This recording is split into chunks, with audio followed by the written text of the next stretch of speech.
Okay, as we let people join in, I have a couple of introduction questions, a couple of warm-up questions.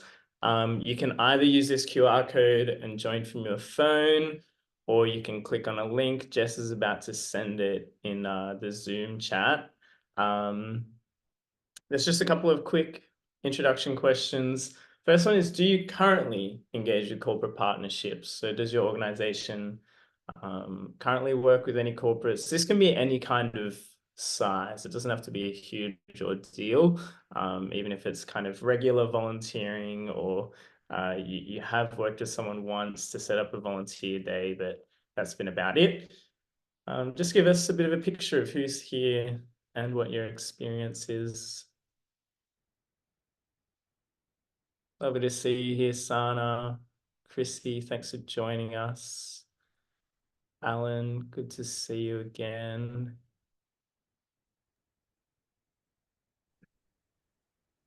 And Debbie and Barbara, thanks for joining us.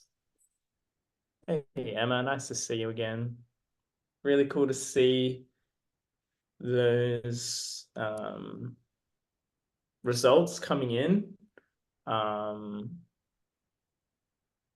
I guess the point of the no and not likely to and the no kind of being separate. I'm assuming if you've clicked just no, you're interested in at least seeing if it's worth it or exploring putting some resources into this, or what would it look like? And then the yes, but would like to expand, would be interested in taking your corporate partnerships further. I've got one more question that I'll move on to. What challenges do you face? We're going to try and address this in today's session. Would love to understand if you're already in this space and you're hitting some blockers, you're hitting some challenges, what they are. So this is just an open text kind of question. Feel free to put in as little or as much detail as you like. We'll have some kind of Q&As where you can expand later on. But are there any challenges that you've faced so far? Anything stopping you from getting involved in corporate partnerships? Might be internal resources, or and you've tried it before but haven't found the right partner. We'd love to understand what challenges you've faced. Mismatched expectations, I assume, will be a common theme. We'll try and touch on that today. As this time and resources, funding, program distance and cost is an interesting one. Keep those coming in. Even if you think of it later, we're going to leave this, like if you keep the link open, you should be able to answer these questions at any time. And we'll actually have this and we can kind of look at it later. Community is committed to providing resources, helping our kind of charity network look into corporate partnerships and build capacities. So all this kind of information just helps us provide help better, to be honest. Okay, I'm going to wrap up those questions, and we'll get started with the event itself. Thank you so much for joining us. My name is Willem Booker. I'm the Community Engagement Manager here at Community. We exist to support charities to find volunteers, essentially, and we work with corporates, we work with the universities to engage their staff and students to volunteer with charities across the country. You might be here because you've worked with us in one of our programs, or you're on our email list. We do try to provide resources and run events like this to continue supporting the charity sector across Australia. Today's event, we're really focusing on engaging corporate volunteers. We've run some exciting programs over the past year or two. Some have worked really well and some haven't. So we wanted to put this session together to share some of our learnings, but also we've got a really cool panel that I'd love to introduce today. So today I'm joined by Katrina Brooks from Mirvac and Tiffany Jeffs from the Smith family. And it'll be a really exciting panel. We'll kind of go through a few key questions for corporate partnerships and volunteering. And there's a lot of expertise in this room, and not just from the three of us, but from people joining today. We'll have an open Q&A and a time to share as well. We'd love to see, if you've got cameras, turn them on. We want it to be an engaging session. And I might pass it to Tiffany to introduce herself this morning. Thanks, William. Hi, I'm Tiff. I'm the National Manager of Corporate Partnerships at the Smith family. I've been with the Smith family for 8 years. So yeah, love my role, love the organisation. Thank you for having me. Thanks so much, Tiff. Great to have you here. And Kat, would you like to introduce yourself? Yeah, thanks, Will. Thanks for having me here today. I'm Katrina Brooks. I'm the Social Sustainability Manager at Mirvac, and Mirvac is a property company. We've got a diverse set of assets. So we work in the residential space, but also in retail and commercial, and also built to rent, which is a new emerging space in a residential area. So I can't speak for all corporates today, but I'll certainly share my insights from working at Mirvac. Thanks so much, Kat. That's an important caveat today. We are speaking from our experiences, and I think the experiences here are really valuable, from Kat's experience at Mirvac and Tiff at the Smith family, and their prior work that they've done. We do want this to be kind of an experience share. It's not necessarily an expertise across the sector, and we're not here to tell you exactly what to do in your role and how you can make it work, but we do want to share the learnings and work with you guys to understand how you can improve and expand on corporate partnerships for your organizations. And we do have an open Q&A to kind of talk through some of that as well throughout the session. If you want to put questions in the Zoom chat, we'll do our best to either answer them in the questions as we go through, or we'll answer them in the Q&A at the end. I will send out a follow-up email. If we don't get time to come to your question, we'll try and answer it. We'll provide some resources around that as well, but just feel free to keep using that Zoom chat, and we'll monitor that throughout this session. So let's get into our first question for today. Are corporate partnerships worth it, and why? This is a little bit of a loaded question, and kind of intentional, to be honest.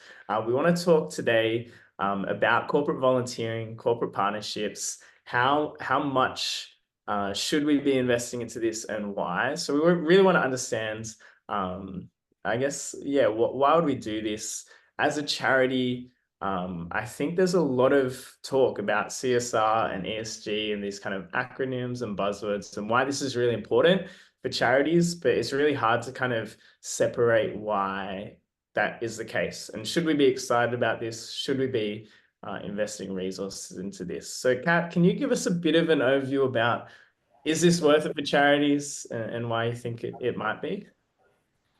Well, I think let's start with what a corporate partnership is. And I think probably a lot of people just think big, like branding, lots of money, big name in lights kind of partnerships. But from my experience, and I've had some experience in the not-for-profit prior to this role, I know that it's hard to go from nothing to everything straight up and trying to get that expectations to match.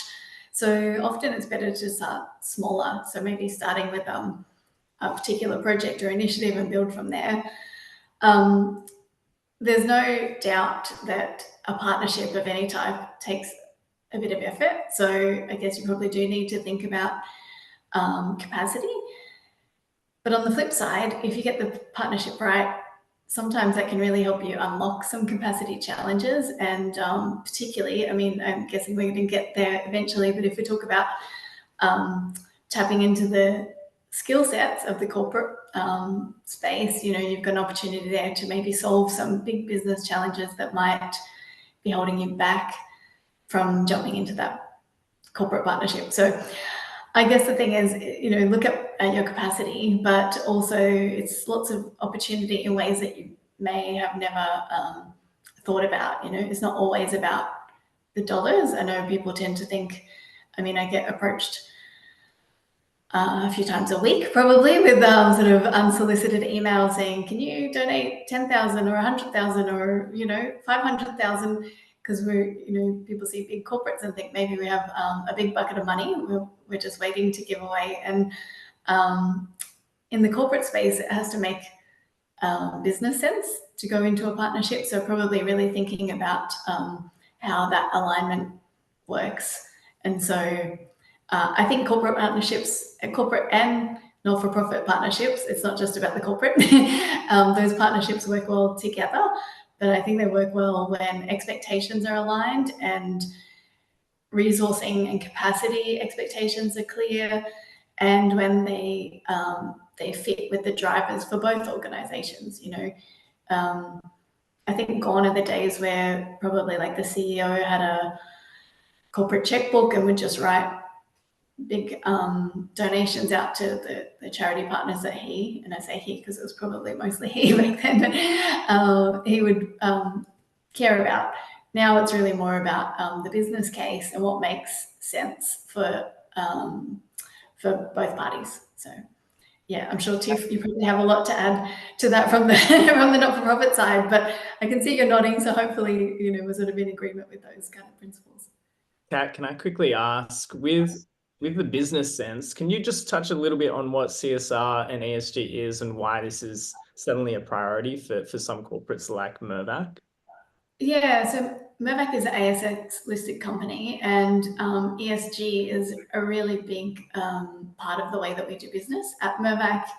It's sort of embedded in our DNA, and we were always a leader in the E. So ESG is environmental, social, and governance, and they're sort of three aspects of the way that the business is run that investors look at now, and it's a really big, certainly becoming a lot more of a priority as we face the climate crisis that we're facing as a globe. But certainly environmental is a bit more clear in the metrics. You're able to measure the energy, carbon, water, waste, all of those sort of metrics. Social, the S in ESG, is emerging as an area of interest. I mean, I think when we look at COVID and the impact that it had on communities and everyone, people, we're really starting to think about actually what is the viability of social sustainability, and everyone benefits from that. So finding that, I guess, coming back to that partnership question, that symbiotic relationship where everyone benefits from those relationships is really that sweet spot, if you can find that with a partnership. And yeah, so sorry, going back to the CSR versus ESG versus maybe charity donation. CSR, I think that's corporate social responsibility. We're sort of seen as that like social license to operate, like corporates had an obligation to do something good. ESG is more, what are corporates doing broadly across that social aspect? And that includes like human rights, labor, there's a whole range of things. It's not just the charitable component, but certainly, it sort of touches on all of those relational aspects of the business. And I think we've probably moved, certainly at that sort of big corporate level, moved past sort of just discretionary charity donations where they're sort of maybe done towards the end of the financial year, or for different motivations. So really finding ways to embed what we do into the business is really where I think most corporates are moving towards.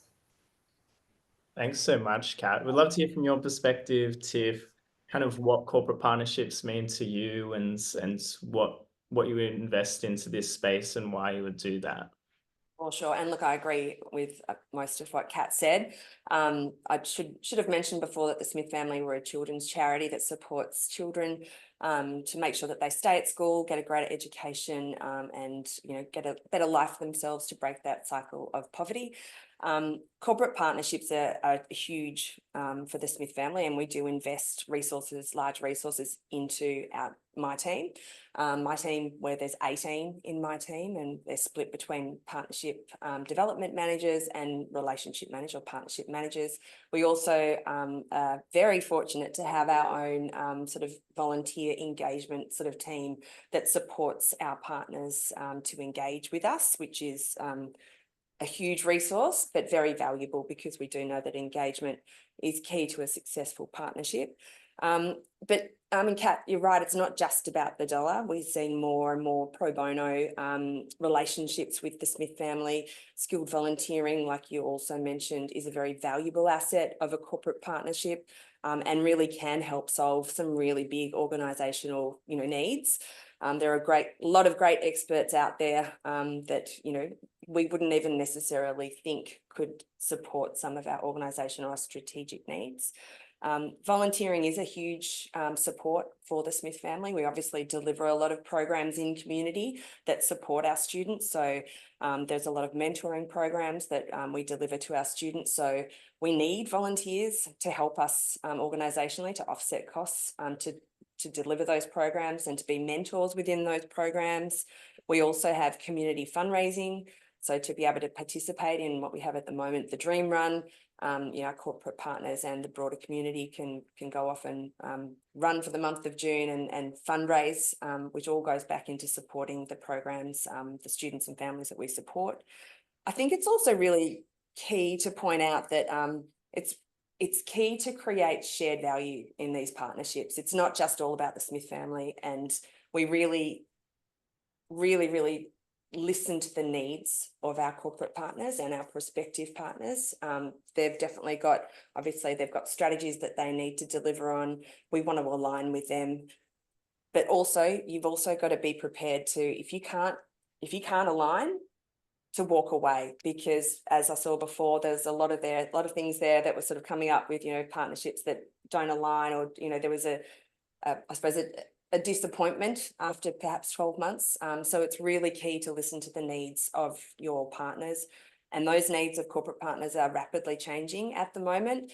Where obviously the cost of living crisis, there's a lot of redundancies, there's a lot of budgets that are being cut. So you really have to try and support really them with sort of helping them just as much as they've been supporting you. It's really, I suppose it's corporate partners. We couldn't exist without our corporate partnerships, and we have probably over around 80 what we call strategic corporate partnerships, and that's anything from 50,000 and above. We do have a suite of partnerships that are sort of under that threshold that we still engage with, and they have opportunities to volunteer with us.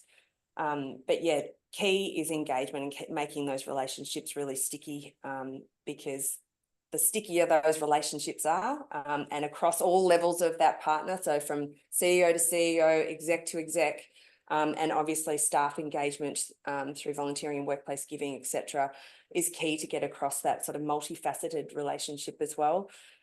Once a key contact goes that you're dealing with, you don't want to have to start again. You really want to have tried to embed yourself into that corporate partner, and the staff and the teams that work there as well. So yeah, they are very incredibly important to us.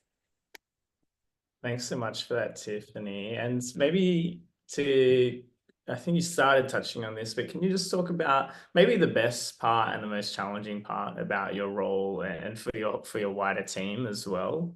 Sure. I think the biggest emerging challenge for my team now is ESG and reporting. I think reporting requirements are changing and shifting in, I suppose, not just Australia, but globally. And the global shift is actually changing the way that, or who and how they partner with NFPs. And in Australia, a global organisation might be much more willing to walk away from an Australian charity that can't fulfil a global need. So that's, definitely a challenge that we are having with corporates now. I think the report, we are lucky as an organisation as well, because we are very data driven. We're outcomes based, evidence based. We track our students and the outcomes in terms of attendance and if they're finishing year 12 and going on to further studies. So we are very lucky in the sense that we have great reporting and great data. But in saying that, we can't get too granular in our reporting, and sometimes that becomes a challenge because we are seeing more and more corporates really wanting to understand the dollar, what that dollar has actually, what impact it has created. And we can create amazing impact reports, but when it gets granular, it gets very challenging for us. And that is definitely a trend that we're seeing and something that is becoming quite challenging for us. Thanks so much, Tiff. That's really interesting. And yeah, we spoke a bit about that movement into ESG and the different types of reporting that's being required. And in general, I think it's a positive shift because it means that people actually care about the impacts that's being generated from these activities. It's no longer kind of, as long as you're making a donation, as long as it's 1%, 2%, you're doing good. That's really nice to see. It's a broad level of, okay, well, we want to see impact, but it does add a lot of strain onto our charities, and you have to rethink, how do you actually report on that? And the classic, well, if I give you $10, how many meals am I paying for? That kind of thing. And it's not that simple, is it? So we'd love to hear from your perspective, Kat, what particularly on that reporting side, what's kind of challenging, and how do you work with charities on that? Yeah, I would say that is probably the most challenging emerging issue in this space. And like I mentioned with the environmental, it's all metrics and data and very easy to measure. The social side involves people and like humanity and stories. So it's not always $1 equals X. And particularly through an investor lens, they're sort of looking at that, like how can we make sure that dollar is having an impact? And so, in fact, this year we're taking a step towards trying to articulate that in a broader context across Mirvac and looking at all the different ways that we deliver social impact, or social performance is what we're calling it, and looking at all the different types of metrics. It doesn't equal, doesn't roll up to a 500 million, or I don't know, whatever. It doesn't roll up to a number, but it's just a suite of figures to sort of show that these are the areas of impact across the different ways that we operate. And I guess my advice to charity partners is, if there is a way, and this is challenging, I know, to articulate how you deliver impact or value, I think that would really set you in a good space to be able to have those conversations for corporate partnerships, because there is no doubt that the expectation for reporting and demonstrating impact is growing, and it's still an area that is emerging. And I don't think anyone has the silver bullet on how to actually deliver the numbers in the way that everyone is happy with. And maybe there never will be, and that's okay as well. I think our approach certainly is measure what we can. And we only report on our own contributions. I know some corporates sort of report social impact more broadly, and they might say, well, we actually spent 50,000, but we delivered like 500,000 impact or something like that, and they're sort of claiming the benefit of what the charity organizations or programs have delivered. And that's important, but I guess as long as you're transparent around how that's communicated. I guess to that point, there is an opportunity, and don't want to sort of oversell it, but that skilled volunteering opportunity is, if you are struggling to articulate that social impact or value in a numerical way, and maybe there's a skilled volunteering opportunity. I mean, people might look at a company like Mirvac and think, oh, we've got construction, we've got architects, builders, that kind of thing. But actually, we also have a whole legal team, accountants, digital, procurement. There's a lot of expertise in areas that might not be as clearly obvious as when you first think about a property company. So there's always opportunities to engage. Perhaps it's one of the finance team to look at how do we draw out the financial metrics, or just think laterally around how you might engage skilled volunteers, particularly if you already have a corporate partner, whether there are ways to delve into other areas of expertise. And I think maybe to Tiff's point about the sticky partnerships, the more embedded your charity can be across the organization, it's much harder untangle, not that, you're planning for the end, but it always is, if there's deep relationships right across the business, no one will ever think, do we need this, when budgets are tight. So, engaging those parts of the organization that you may not have even had any relationship with before is a really good opportunity to build that stickiness. So they might be able to help you create a model or a framework to start measuring that, and maybe even the volunteer time to go out and measure. I guess that how long's a piece of string depends on the relationship. So they could even help you build the measurement framework to tell them the impact story. So win-win there. Maybe I'm being optimistic there, but I think that's an opportunity for everyone to explore. Yeah, for sure, Kat. There's something you said to me as we kind of prepped for this event, where you said, if you can engage the hearts and minds of key people in a company, don't underestimate their influence. And I just thought that was such a powerful kind of statement that you just threw out there. Well, I think that's really true. And I think it's another point around thinking laterally. Like I think, like again, using Mirvac as the example, we build homes. So I think a lot of housing, homelessness types of not-for-profits come to us because they think, oh, it makes sense. They build homes. But we also have retail centers. We've got office buildings, commercial spaces. So it's tricky to have like if we were to go with a national partnership that only sort of is relevant to one part of our business.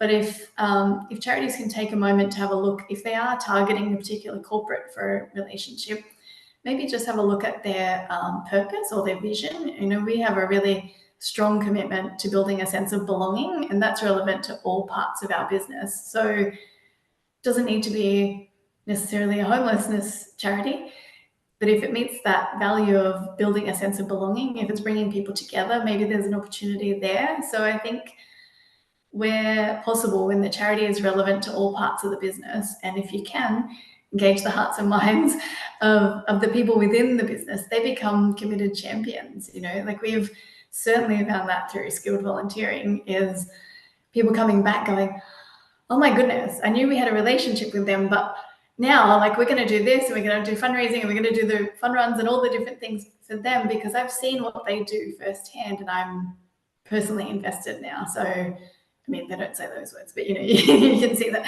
And so that's kind of a measure of success in my view, is when our people see value in the relationship, not just the business case.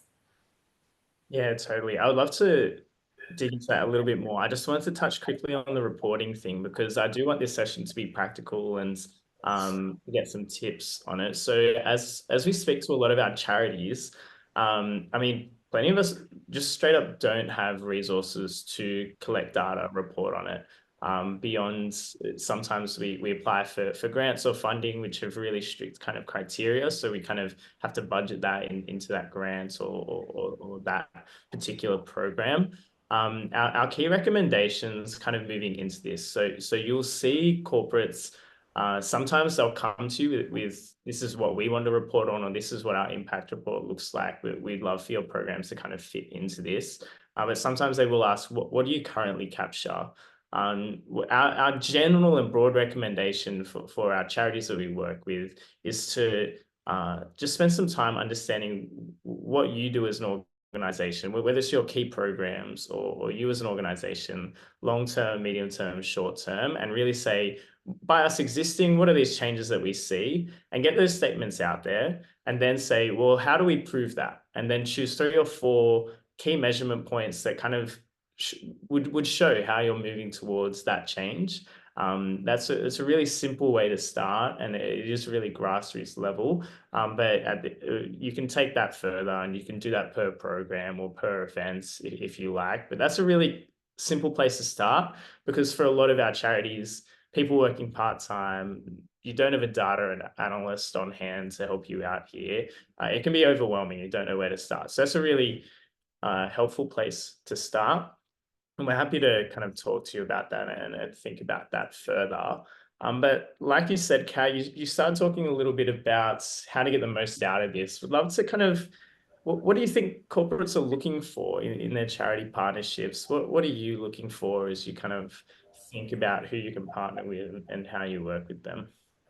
Yeah, well, I think you might have just touched on it then in some of the words you were saying, and I know Tiff, you said that at the beginning, is if it doesn't fit, don't try to make it fit, because I think actually everyone will spend a lot of time and energy getting frustrated or feeling like it's not quite meeting their needs. And I know in the not-for-profit space, you don't have time to be like running around reinventing a program to try to suit this corporate in the way that they want it to work, that kind of thing. And it's hard to walk away from a relationship. But if it's not a good fit, then it's probably not likely to be worth it for you. So maybe it's worth looking at where is another organization that's going to really help you thrive. So I think that's a good point in terms of measurement. If someone is asking for numbers that you just can't deliver on, that might be just unrealistic. I think open and transparent communication is really good. I know that's tricky, particularly if there's like a funding arrangement. Often people don't want to share the real truth. They're like, oh, we don't want to tell them that we don't have any capacity to measure any of the stuff they're asking for. But actually being honest about that, maybe that opens the door for some conversations around, are there opportunities for, for example, we do have data analysts. So maybe there's a piece of skilled volunteering there, or maybe we have someone that can help build a framework that could capture the data to start you on the journey for that. So I think open and transparent communication at the beginning and being clear around expectations. Also, I think starting small is a good way. I think sometimes people think of corporate partnerships and just think, oh, let's try and pitch $100,000 a year for the next 5 years to do this, and we'll promise all these things. And, it sort of gets overwhelming. But actually the success we've found at Mirvac anyway has been when those relationships grow organically and the partnerships grow into bigger and bigger things. I've got an example that I can share with you. We had an Indigenous organisation called Deadly Science, who we built a relationship with through one of our retail centres, and that grew to be a campaign that we ran during Science Week. So Deadly Science distribute STEM resources to rural and regional schools that are disadvantaged. And so we started to build in Science Week workshops, for kids in our urban retail centres to learn more about Indigenous science. And, so it was sort of a symbiotic situation where they had the opportunity to share their knowledge and insights, and we were able to help them raise money for the resources that they needed to provide. And that kind of grew to become a national relationship with our organisation. We are looking at pathways for employment for kids who finish school, opportunities for them to see some of our engineers in their roles and come and see what that looks like on a work site. Obviously, there's funding aspects to that. There's fundraising aspects to it that we're sponsoring kits at Christmas time. It evolves and grows into something that makes most sense. And I think sometimes trying to start too big is tricky. And also, if you can sort of start small and build it, the funding can become part of your growth strategy if that's what you're looking for. So I think it's really looking at firstly, the right fit, what you're looking for as a not-for-profit, but also what the corporates are looking for, and making sure that those line up, and then growing that organically and engaging hearts and minds of the people along the way. And the more you can have those touch points, so whether it's through workplace giving, skilled volunteering, community events, things like that you have, trying to build in touch points all along the way. And I think maybe Tiff mentioned at the beginning, because you don't want that whole relationship to hinge on the one person in an organization, because people come and go, and if that person leaves, potentially your relationship might fall over. So the more you can be in contact with a lot of different people across the organization, the better. Yeah, I love how that word engagement keeps coming up. I think as I spoke to Tiffany, this became really obvious that the key to corporate partnerships is engagement of who you're talking to and of the people around them and the people in the organization. Tiff, can you talk a little bit about how you work with corporates, understand what they're looking for, what your team tries to do as they manage these relationships. Sure, and look, completely agree with Kat in the sense of starting small. Start small, keep it simple, do it well, and you're going to be able to build on those relationships as the years go on with that partnership. I think the other key thing is to be really open and transparent about what you can deliver, to avoid any of that disappointment or frustrations along the way. Definitely engagement, yes, that's key. That's probably one of the biggest roles of our partnership management team, is to create a suite of engagement opportunities that we know we can deliver as a team, on top of what the organisation has to deliver as engagement opportunities as well. The more times that we can see our partners and have them with us and be talking to them, get in front of them, something as simple as a partnership newsletter that we can send out to all of our corporate partners that they can share internally, which just shares updates and insights into what we're doing, what opportunities there are to volunteer. Something as simple as that, and sending that out once a month, once a quarter, is an easy way to sort of engage a broad range of partners. I suppose there's really there's a huge differences. It's really funny, you can have a really large corporate partner who really doesn't want much engagement, and they've got their own systems and processes all set up in place. They've got their own workplace giving, they've got their own sort of fundraising initiatives. But then you can have some of the smaller ones, which are very time heavy to manage, and really want a lot of hand holding, and want, they might be newer in their journey in terms of their CSR journey. So they really want support and want to be involved in absolutely everything, which, can create a lot of time and energy to invest in those sort of smaller partnerships as well. But it's really about thinking about what you can offer, and really ways to promote that. I think that skilled volunteering piece is a really good opportunity. We had ANZ's leadership team in the digital space come in and support the Smith family with our digital divide strategy, and working out how we might be able to share skills and tools for our families and students in need who are slowly getting data and devices that we're able to give them. So that was something that it wasn't in our wheel set at all, but was a really great opportunity to engage a senior leadership team within ANZ to support us with an organisational need. And that's just another way for another voice or some champions within ANZ to sort of really understand what we are doing as an organisation, but also, how good they feel and how great it made them feel. And, they're still knocking on our door and wanting to come back for more. So looking for any opportunity for partners to support your organisational needs is a huge one. I think sometimes partners want to specifically report on the communities in which they work. So look for ways that you might, within your organisation, what might you be doing in certain communities that, your partners have specific workstations in, or where their offices are. It's a really great way to sort of engage the organisation and make people in, for instance, I'll give you an example. Officeworks, we do a great big back to school with them. We work with their head office, but they've obviously got hundreds of retail stores that are obviously engaged with the appeal, and we have to engage with those at a store level as well, which is really important, because it's the store people that are the front line when they're actually asking for those donations. So, you've got to think about with the partner, who they are, who their staff are, where their staff are, and how are you going to engage across that whole organisation? Because if you can nail that, and you can actually embed yourself not just in the head office or the key corporate sort of body that you're dealing with, and you can embed yourself into, like, for instance, at a retail level, in a store level across the nation, then that's a partnership that is going to stand strong and really create some amazing outcomes as well. So,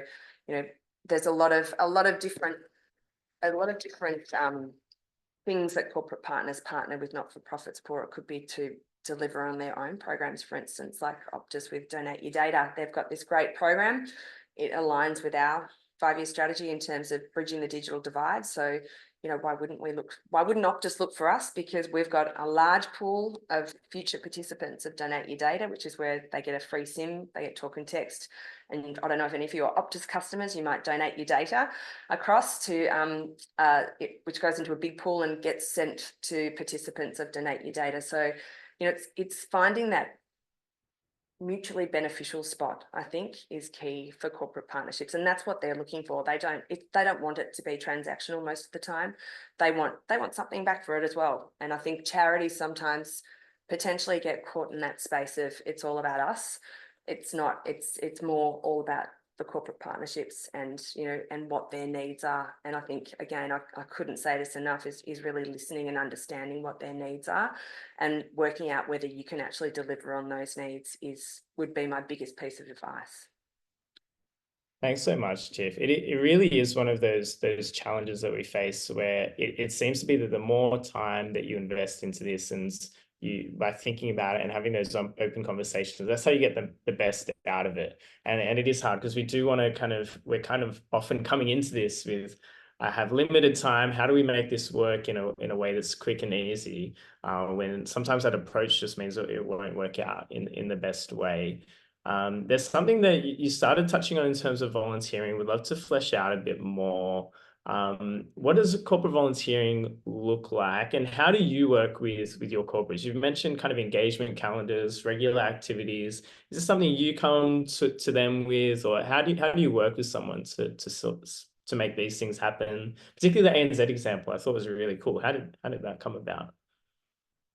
Look, every corporate has a different view on volunteering. Whether most corporates will have a volunteering program, I would suggest now. It's interesting. The volunteering space is sort of changing. I suppose during COVID, it was very much online. Everyone was really engaged because we all felt so isolated. So, you know, we did have to, using that old COVID word, pivot, in the sense of the way we did engage in volunteering with our partners. But we found it to be it was probably easier to get volunteers during COVID in a funny way than it is post-COVID. We've had a bit of a post-COVID, we had a little bit of a lull. I suppose there was that fear of face-to-face volunteering again. So we've really kept a bit of a diverse range of the ways that we offer volunteering. We still offer a lot of virtual volunteering. There's some organisations that are trying to get their staff back into the office, so they want that face-to-face volunteering opportunity. It's about creating a diverse range of opportunities, and sometimes it can be a small amount of volunteering, but it's a lot about talking about the impact and the relationship and about what you do. So it's not just a volunteering opportunity, it's an opportunity for you as an organisation to share with this group of people who may know nothing about you but want to learn. You've got to think of it that way as well. They're sponges, and you can share a lot of information about the impact that they're making simply by working within an organisation that is supporting your organisation to deliver X, Y, Z. So I think that that's a huge opportunity for not-for-profits. And again, yeah, just to keep that diverse range. And we do create our own calendar across the year where we offer, as an organisation, we have programs that need deliver. So there's that organisational need for delivery of mentoring, some face-to-face programs, online programs. And then we also create engagement opportunities of our own, which sometimes are wrapped around a program delivery. But how can we get them to come together and have FaceTime with them, whether that's in a virtual way or face-to-face, so that we can really, I suppose, make them all champions and go back in and sort of shout out loud about how great, you know, they feel working for the organisation because they support, you know, young Australians in need and supporting them with their educational outcomes. So it is a little bit about being creative. It's a lot about storytelling, and it's a lot about making them feel good about what they're doing. Yeah, great, Tiff. I can't overemphasize the importance of internal champions. One of the great examples is one of the corporates that we work with has been connected to the Smith family for many, many years, I think before Tiff even arrived. And we were kind of talking about what we said today about how it's important to align with the corporate and that kind of thing. This was a big pharmaceutical company, had kind of no clear reason that they were engaging the Smith family. But one of the staff members loved the Smith family, was really engaged and just kept pushing it every year. And I got to the point where we started working with this company and just kind of, we thought it was great, but just asked, why do you guys work with the Smith family? Like, where did this come from? And no one could answer. Just like, oh, it's just what we do. Like it's always been part of our program here, and it just that internal champion had just driven it year on year, and it just became part of the culture of this company. That those internal champions are so important.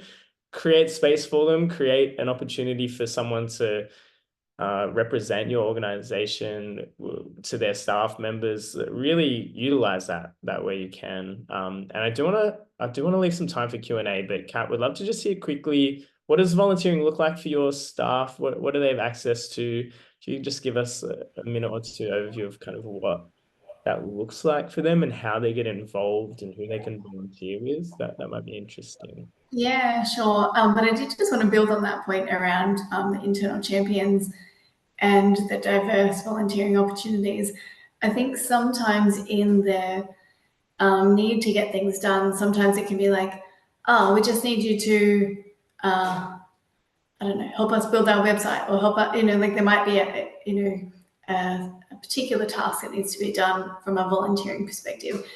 And I think especially if we move towards more online skilled volunteering, it's really important to hold on to that.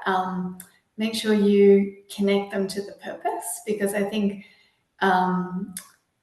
it's a quick way to disengage people if they feel like they're sort of task driven and it's like there's no obvious link to how that's actually helping the charity deliver on their purpose. So I think Tiff, you were saying about like connecting, like making them feel good about it, making sure that that doesn't get lost in the transactional opportunities when we move, if you're moving more towards skilled volunteering. So making sure you frame it, I guess, with how this job to be done is actually going to help you drive impact, and then following up with at the end what that outcome or what that task has helped to deliver. So I think probably something that we have to be careful not to lose. I think face-to-face volunteering tends to do that well. If you go into a charity office and they can sort of, it's more tangible. We do this, we cook meals, or we do, there's actual like visible outcomes. But if we move to online or skilled volunteering, sometimes that has the potential to be lost, and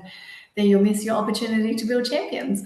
But at Mirvac, we have unlimited volunteer leave, which sadly doesn't mean that we're all off volunteering all day, every day, but we do have the opportunity to give our people as much leeway as is possible within their roles.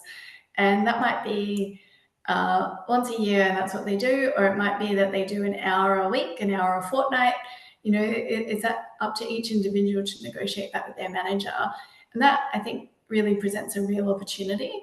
And we probably haven't leveraged that to its capacity just yet, but we're really keen to. And that's why we're working with the community here to see if we can build ways to offer our people different ways of volunteering.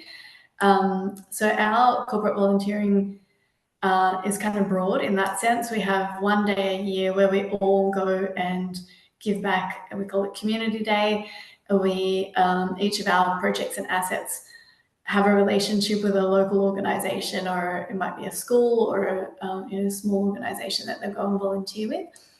And we go out en masse and do that. I know that's tricky for charity partners to get the phone call to say, we've got 10 people that want to come and help.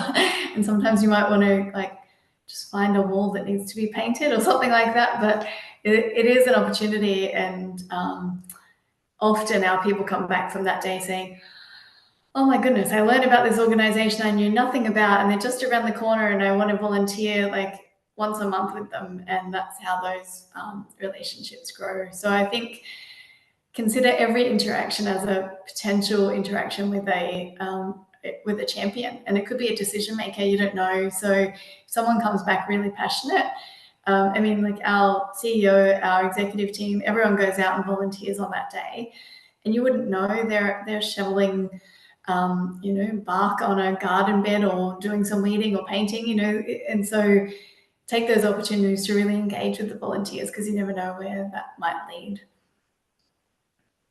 Thanks so much, Kat. And thank you to the both of you for talking through those broad questions. We're going to move to a time of Q&A.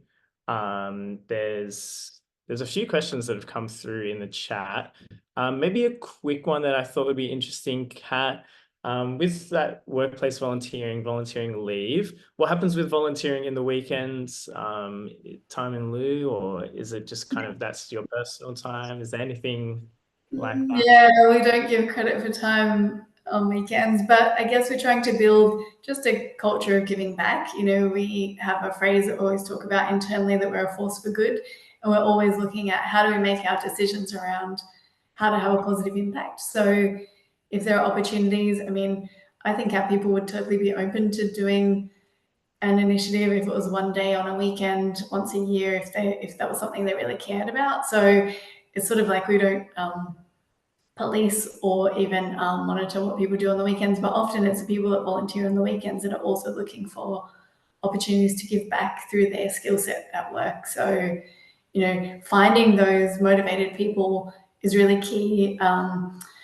As you know, Will, we've had a little internal group at Mirvac, and some of the people who put their hand up to be champions to drive volunteering, they're like, I volunteer, I do this once a week, I do this regularly. They're the people that you want to engage, because they're the ones who actually would drive any other programs that are connected to their organization. They want to be part of being a positive force. So I guess keeping your eye on those people and trying to engage them further is the real opportunity. Totally. It's much easier to keep volunteering than to start volunteering. Yeah. Reflections. There's an interesting one from Michelle, and I might combine it with a question from Rebecca. So we're kind of talking about how we connect between the charities and the corporates or universities in Michelle's case. How do we, how much responsibility sits with the not-for-profits, have a clear ask, or to know what their needs are, or to kind of say this is everything that's possible, versus the kind of corporate or the university saying these are the skills or types of people or number of people that we have available. Like it's quite a difficult thing, because you kind of need both of those pieces of information before you get started. Tiffany, does that make sense as a question? Like, how do we approach this kind of lack of information? How do we start these conversations?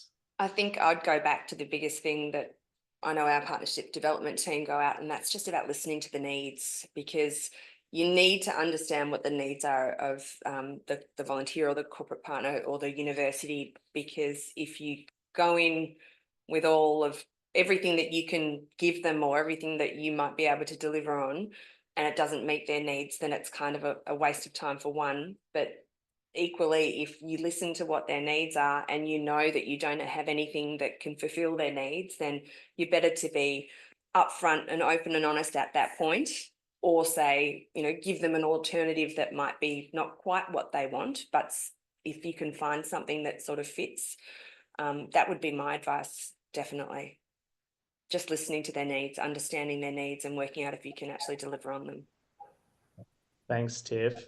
And maybe a quick one for Kat. Does Mirvac use a third-party platform to post opportunities? How do your staff find out about volunteering opportunities?